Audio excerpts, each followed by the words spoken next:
Salut tout le monde, c'est E-Tech, et aujourd'hui on se retrouve dans une nouvelle vidéo dans laquelle je vais vous présenter des écouteurs Bluetooth d'une très bonne qualité sonore à moins de 20 euros.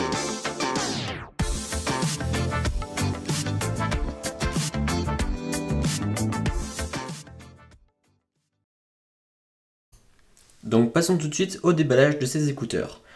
Donc la boîte se présente comme ceci, elle est très simple, donc on a les écouteurs sur la tranche, sur le derrière on a encore les écouteurs avec toutes les spécificités techniques, et là on a tout ce que, donc on dit qu'on a un microphone qui sont résistants à la sueur et aux éclaboussures d'eau, qu'ils ont 6 à 8 heures de musique et de temps pour parler, et qu'on peut changer les musiques directement depuis les écouteurs. Donc lorsque l'on ouvre les écouteurs, on tombe sur ceci, donc on a un petit guide d'utilisateur pour savoir comment les allumer, comment les mettre en route, etc. On a aussi une petite carte qui sert de garantie envers la marque Hippobox, donc qui est en japonais, et ainsi qu'en anglais. Ensuite, la boîte est très simple, donc là on retrouve le chargeur pour charger les écouteurs une fois qu'ils n'ont plus de batterie.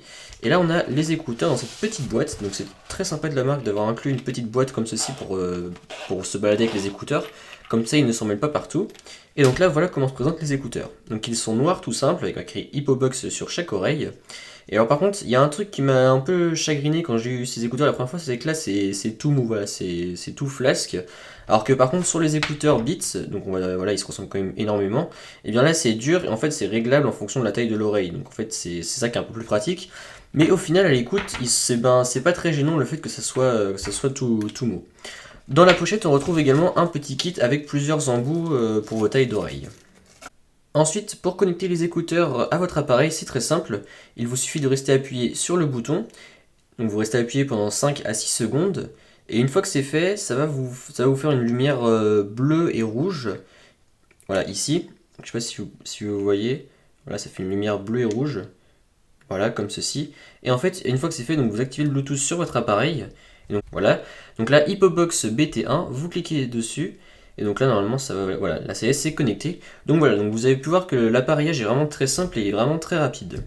Après, pour ce qui est de la qualité de son des écouteurs, franchement, je n'ai pas été déçu. Ils ont vraiment une très très bonne qualité de son. Et alors, je tiens à dire que au début, je me disais que ça allait pas être très confortable. Et en fait, ça s'avère que c'est vraiment très très confortable.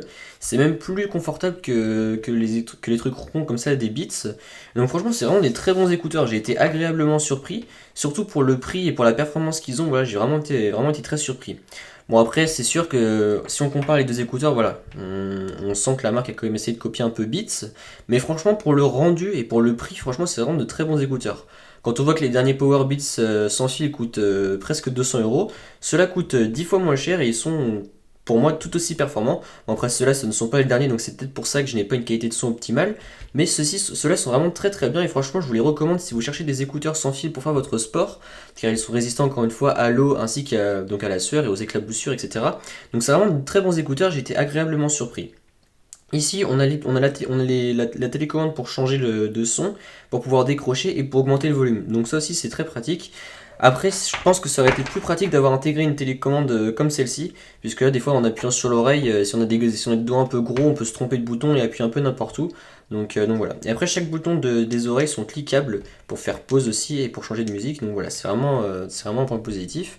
Donc voilà, franchement, de très bons écouteurs. Si vous en cherchez des sentiers, encore une fois, foncez, n'hésitez pas. Ce sont vraiment de très bons écouteurs. Donc voilà, c'était pour cette petite vidéo, j'espère qu'elle vous a plu. C'est le cas, comme d'habitude, n'hésitez pas à mettre un pouce bleu, à me suivre sur les réseaux sociaux qui se trouveront dans la description et à vous abonner. Allez, salut!